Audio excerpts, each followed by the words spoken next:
Steve Harvey had hosted Family Feud for over a decade.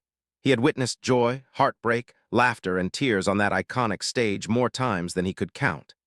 He thought he understood the full range of human emotion that a game show could produce.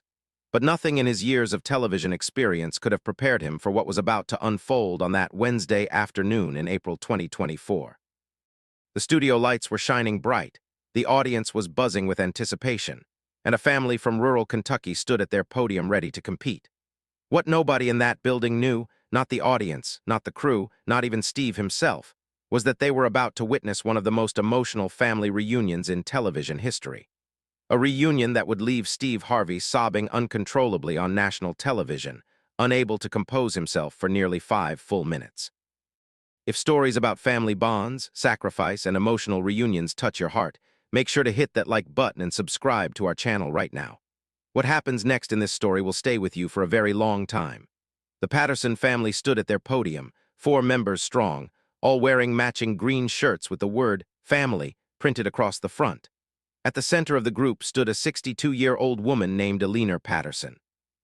She had silver hair pulled back in a neat bun, gentle eyes that seemed to hold decades of wisdom and pain, and a quiet dignity that commanded respect without demanding attention. Beside her stood her daughter Sarah, her son-in-law James, and her teenage grandson Tyler. They looked like any ordinary American family ready to play a game show. But Eleanor Patterson's story was anything but ordinary. Her story was one of love, loss, sacrifice, and a separation that had lasted nearly 4 decades.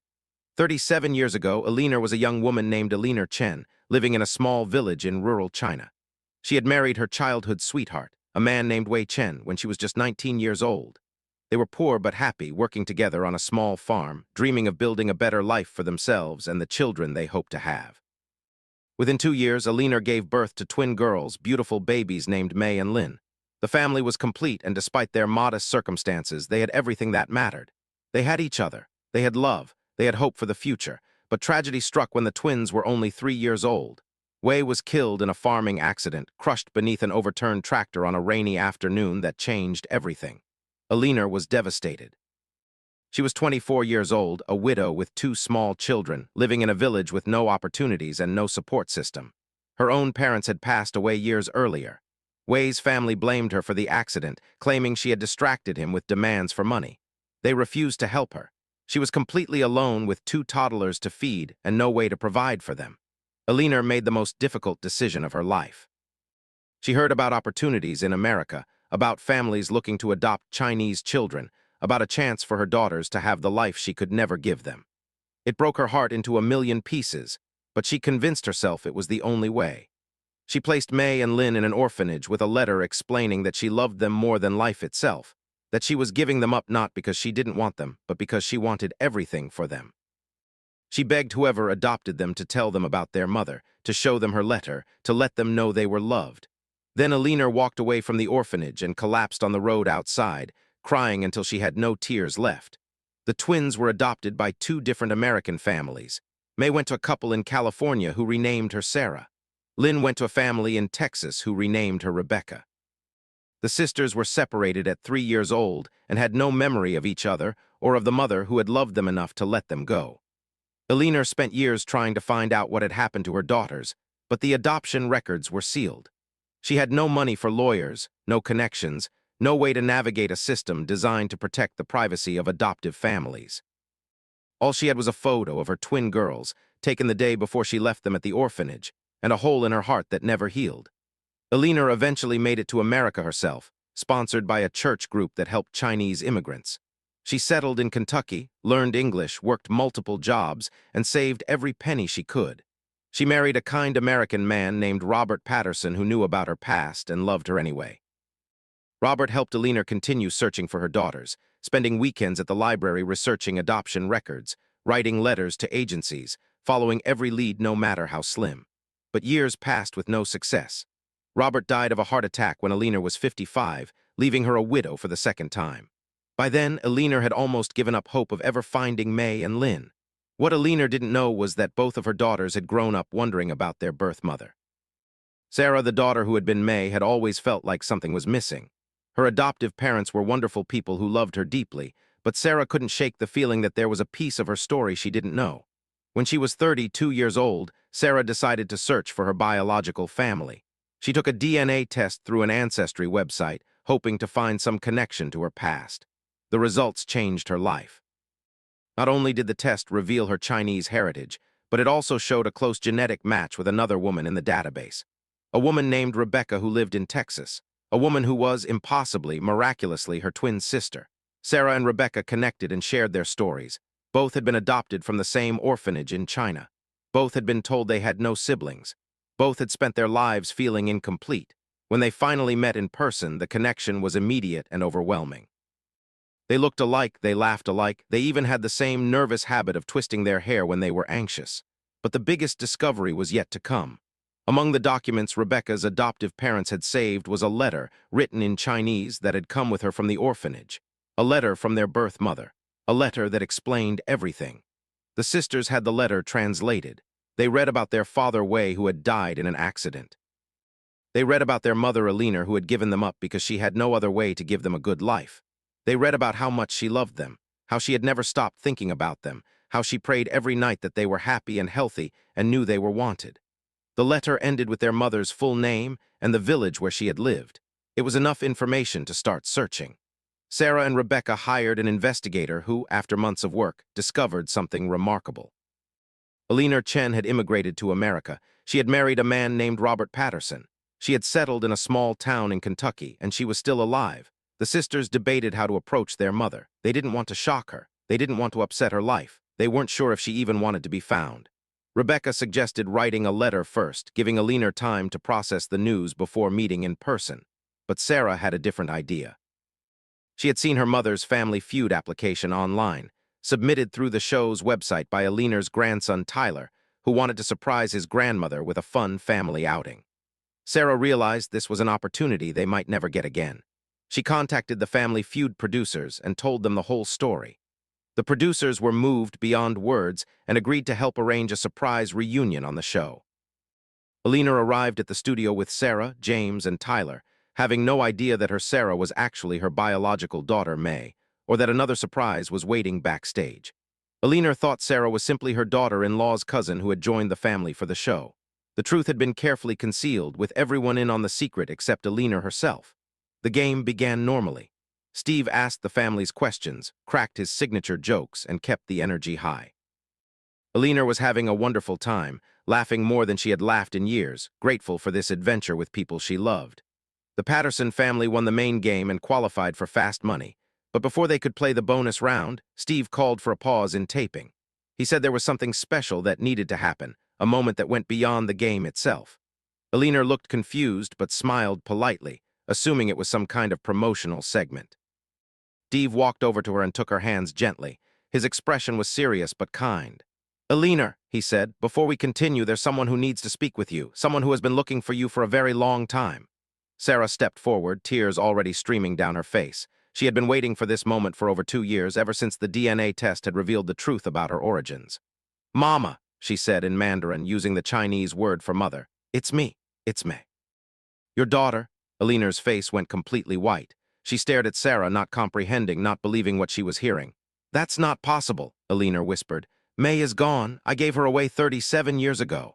Sarah reached into her pocket and pulled out a photograph. It was the same photo Eleanor had carried for nearly 4 decades, the picture of 2 little girls taken the day before she left them at the orphanage. "I have the same picture," Sarah said.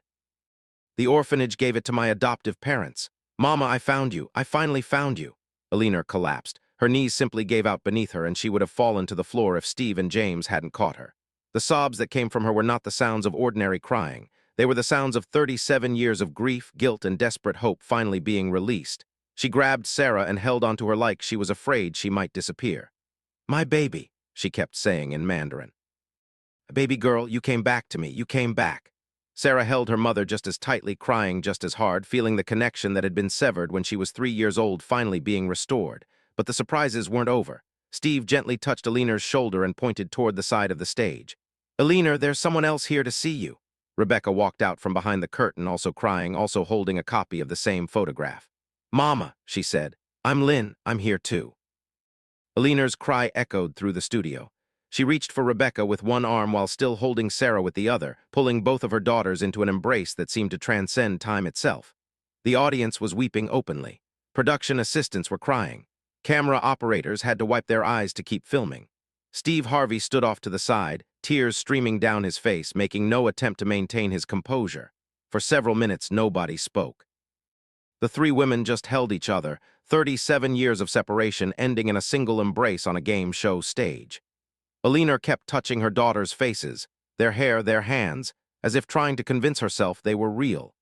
She had dreamed of this moment so many times, had prayed for it so desperately, had eventually accepted that it would never happen. And now here they were, her twin girls, grown women with lives and families of their own, standing before her with the same eyes she saw in the mirror every morning. Steve Harvey finally stepped forward, his voice thick with emotion. "Ladies and gentlemen," he said to the audience and cameras, "in all my years of television, I have never witnessed anything like this. This woman, Eleanor Patterson, made the ultimate sacrifice 37 years ago. She gave up her children because she loved them too much to watch them suffer in poverty. She spent almost 4 decades not knowing if they were alive, not knowing if they were happy, not knowing if they ever thought of her." He paused, wiping his eyes. "And now, through a DNA test and a lot of determination, her daughters found her. Her twin girls came home. This is what love looks like. This is what family means. This is a miracle, and we are all blessed to witness it." Eleanor finally found her voice. Through her tears, she looked at her daughters and spoke from her heart. "I have carried the guilt of giving you away for 37 years. Every day I wondered if I made the right choice. Every night I prayed that you were safe, that you were loved, that you didn't hate me for what I did." Her voice broke, but she continued. "I was so young, I was so scared. Your father had just died, and I had nothing. I thought giving you a better life meant giving you away. I hope you can forgive me." Sarah and Rebecca both started speaking at once, telling their mother there was nothing to forgive, that they understood that they had read her letter and knew how much she loved them. The taping was paused for nearly an hour as the newly reunited family got to know each other backstage. Eleanor met her grandchildren for the first time, Sarah's son and Rebecca's 2 daughters. She learned about her daughters' lives, their careers, their marriages, their hopes and dreams. Sarah was a pediatrician in California. Rebecca was a high school teacher in Texas. Both had become successful, accomplished women, just as Eleanor had hoped when she made that devastating choice so many years ago. The sacrifice had worked. Her daughters had been given opportunities she could never have provided. And now, impossibly, they were all together again. When they returned to the stage to play Fast Money, the energy in the studio had completely transformed. The audience cheered for the Patterson family like they were celebrating something far more important than a game show victory. Eleanor and Sarah played the bonus round together, mother and daughter, united for the first time since that terrible day at the orphanage. They won the $20,000 prize, but the money felt almost irrelevant compared to what had already been won. A family had been restored. A circle had been closed. Decades of pain had been transformed into joy. The episode aired 6 weeks later and immediately became one of the most watched and shared moments in Family Feud history. Clips of the reunion were viewed hundreds of millions of times across social media platforms around the world. News outlets in America and China covered the story extensively. Eleanor's journey from a grieving young widow in rural China to a grandmother reunited with her lost daughters in America captured people's hearts in ways that transcended language and culture. The response was overwhelming, with viewers sending messages of support and sharing their own stories of family separation and reunion. The Patterson-Chen family, as they began calling themselves, started spending as much time together as possible. Eleanor traveled to California to stay with Sarah and her family. She flew to Texas to visit Rebecca and her daughters. Her grandchildren learned to call her Nai Nai, the Chinese word for grandmother, and she taught them phrases in Mandarin, songs from her childhood, recipes that had been passed down through generations. The family that had been separated by poverty and circumstance was rebuilding itself, one visit at a time, one memory at a time, one moment of connection at a time. 6 months after the reunion, the family traveled together to China. They visited the village where Eleanor had grown up, now transformed almost beyond recognition by decades of development. They found the site where Wei's grave had been, long since overgrown and unmarked, and they held a ceremony to honor the father and husband who had died so young. Eleanor told her daughters everything she remembered about Wei: his gentle nature, his terrible jokes, the way he used to sing to them when they were babies. For Sarah and Rebecca, these stories filled in pieces of their identity they had never known were missing. They also visited the orphanage where Eleanor had left her daughters 37 years earlier. The building had been demolished and replaced by a modern facility, but the organization still existed.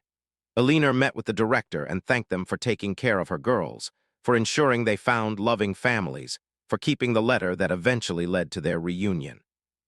She donated a portion of the Family Feud winnings to support other children in the orphanage's care, hoping to give them the same chance at a better life that her daughters had received. Steve Harvey stayed in close contact with the Patterson-Chen family after the taping. He called Eleanor on the anniversary of the reunion and sent gifts to the grandchildren on their birthdays. In interviews, he often cited the Patterson reunion as one of the most meaningful moments of his entire career. He said that witnessing Eleanor reunite with her daughters had reminded him what his job was really about. It wasn't about ratings or entertainment. It was about providing a platform for human connection, for moments that matter, for families to come together in ways they never expected. Eleanor published a memoir the following year, telling her complete story from her childhood in China to the moment she saw her daughters walk onto that Family Feud stage.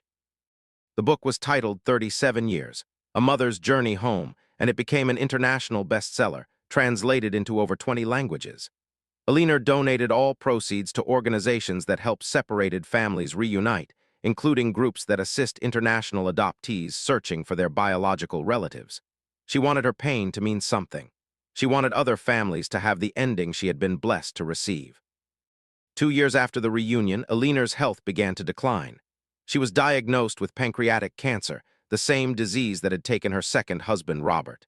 But this time, Eleanor wasn't facing the end alone. Sarah moved her mother into her California home, and Rebecca visited every month. The grandchildren spent their school breaks with their nai-nai, soaking up every story, every lesson, every moment they could. Eleanor often said that the cancer diagnosis wasn't as frightening as it might have been because she had already received the only miracle she had ever truly wanted. She had her daughters back. Everything else was just details. Eleanor Patterson passed away peacefully in her sleep, surrounded by her reunited family, 3 years after the Family Feud episode aired. She was 65 years old. Her funeral was attended by hundreds of people, including Steve Harvey, who flew in from Atlanta to pay his respects. In his eulogy, Steve talked about the day he met Eleanor, the day she collapsed in shock and joy when she saw her daughters for the first time in almost 4 decades. He said Eleanor had taught him more about love, sacrifice, and hope than anyone he had ever met. She had proven that family bonds could survive anything, even decades of separation, even oceans of distance, even the deepest kind of grief. Sarah spoke at the funeral about the 3 years she had been blessed to have with her mother. She talked about the cooking lessons and the Mandarin lessons and the long conversations late into the night about everything they had missed during their years apart. She talked about the letter her mother had written 37 years earlier, the letter that had eventually led to their reunion. She had that letter framed now, hanging in her living room, a reminder of how much her mother had loved her even when they were separated by circumstances beyond anyone's control. Rebecca read a poem she had written for her mother, expressing gratitude for the sacrifice Eleanor had made. She said that giving up your children was the hardest thing any parent could do, and that her mother had done it purely out of love. She said the 3 years they had together as a reunited family were worth more than 37 years of separation. She said her mother died knowing that her daughters were happy, successful, and loved, and that was exactly what Eleanor had prayed for when she walked away from that orphanage so many years ago. The Patterson-Chen family continues to honor Eleanor's legacy. Sarah and Rebecca established the Eleanor Chen Patterson Foundation to help international adoptees search for their biological families. The foundation provides financial assistance for DNA testing, translation services, and travel costs for families hoping to reunite. In its first 5 years, the foundation helped over 300 families find each other. Each reunion is a tribute to Eleanor, a continuation of the love she embodied, a reminder that no separation has to be permanent. Every year on the anniversary of the Family Feud reunion, Sarah and Rebecca watch the episode together with their children. They pause at the moment when Eleanor first realizes who Sarah really is, at the moment when Rebecca walks out from backstage, at the moment when their mother holds both of them for the first time in 37 years.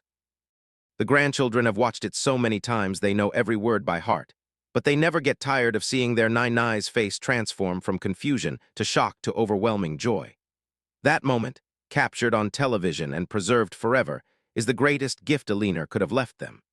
The story of Eleanor Patterson and her reunion with her lost daughters remains one of the most powerful moments in television history. It proved that a game show could be the setting for genuine miracles, that entertainment could serve a purpose far beyond amusement, that sometimes the universe brings people together in ways nobody could have planned. Eleanor's 37-year journey from heartbreak to reunion reminds us all that hope is never wasted, that love never dies, and that family, once connected by blood, can never truly be separated. If this story touched your heart, please hit that like button and subscribe to our channel. Share this video with someone who believes in the power of family and the miracle of reunion. Eleanor's story reminds us that the people we love are never truly lost to us, that time and distance are temporary obstacles, and that a mother's love can span decades and oceans without ever diminishing. Thank you for watching, and remember, somewhere out there, someone might be looking for you too. Never give up hope.